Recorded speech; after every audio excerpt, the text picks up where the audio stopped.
Hello again, YouTube. This is Richard, Raising Cane 225. Wanted to do a follow-up video to the short that I did of the Vince LV1 Race exhaust.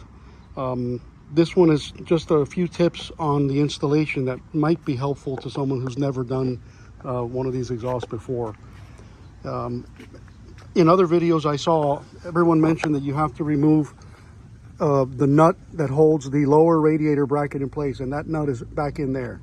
I did do that, but I found that it was much easier to do the whole thing if I removed these two screws that hold the upper radiator support in place. Okay, they're 5mm hex head, if I remember right.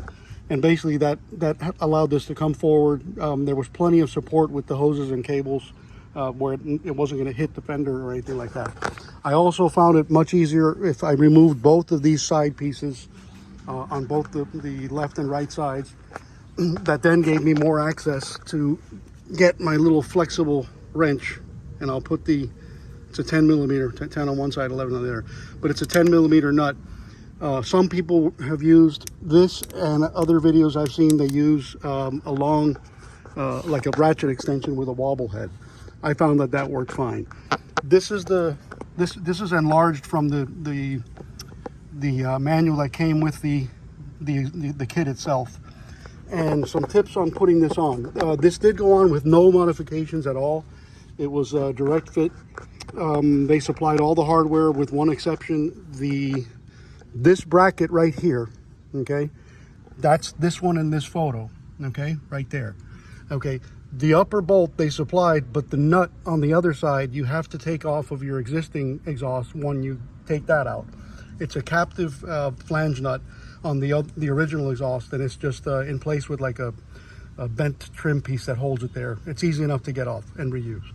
Okay, but when you're assembling the muffler piece, be real careful as you're working below this bracket, because you can easily scratch it as you're kind of twisting it and turning it to get it to go into here. This is an extra logo that they provided. Below it is like a little more subdued etching of the LV.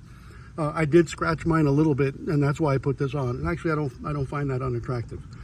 The DB killer is in place here, and it's basically behind here. To access it, there's a retaining spring here, and another one on the opposite side, and there's a single hex nut. That's, I think, with a tiny spot weld. I just broke mine loose and it came off. So the DB killer is in there, but I did cut the DB killer shorter by 2 inches off of its original length. Made it a little bit louder than with the full DB killer in, but not as loud as no DB killer at all, which was my preference. As far as installing this, you'll need to pay close attention to the three exhaust pipes that come out of the head. Okay, on your instruction sheet, each one is going to be labeled the ending number 1, 2, and 3, and you'll know the proper orientation of them to go in. There's also these little flanges, okay, bushings. There are 3 bushings and then 3 flanges, and they have to go in the order that you see them there. And you'll need to also use the retaining springs that attach to very small holes on the flange, and then you'll have to sort of figure out the corresponding hole that these attach to. I strongly recommend you get a spring puller. They do provide one, which is kind of flimsy, but I got one on Amazon for about $6 or so, which was, you know, better and easier to work with. When I put these on, you start at the top with the 3 main pipes in the order that they have in the instruction sheet, and the flanges and the bushing. Only hand tight very loosely the nuts that hold that in place. Then you need to sort of play around with them to match into the collector correctly, and the orientation is going to have to end up looking like that. Do all that before you get to the exhaust, the main exhaust pipe itself. There is no catalytic converter in this, but there is still the bung hole for the O2 sensor, which you can still see in there. I have V-Cycle nuts flash in here. Dave flash by V-Cycle nut. I have his tune on here, but you have to use or continue to use the O2 sensor. It does not need to be extended, or you lose the cruise control functionality. So the main tips I can tell you is that there's a spacer that they supply here, and I don't think there's a spacer here, but you use this spacer between that nut, and there's a nut in the back, and then you slide this piece on. Okay, do everything loose. Okay, don't tighten up everything until you have everything in place and properly routed. Okay, and then once it's on, I kind of worked my way from the back forward to tighten everything up. It came out perfect, and it's a perfect fit. It's smaller. I don't know if it's that much lighter than the original exhaust, but I love the sound. I like the looks a lot. It's still low slung. Maybe they could have had the exhaust point a little more down, but even pointing out to the side, it's fine.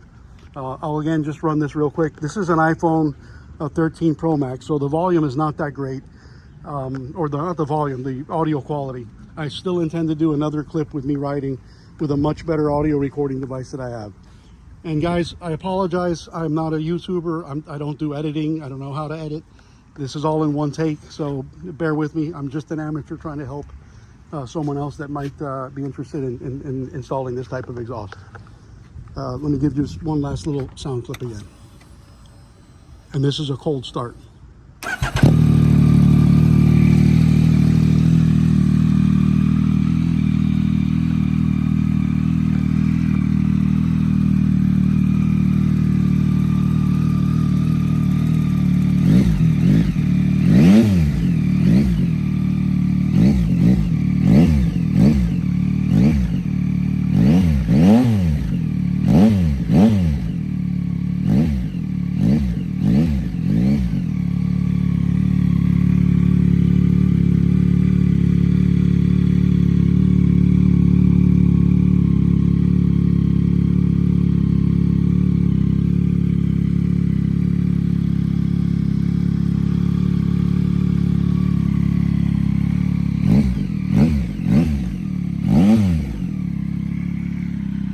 Until next time, I'm gonna see if I can ride a bit today in the late afternoon, even though the heat is still brutal here in Miami. All right, guys.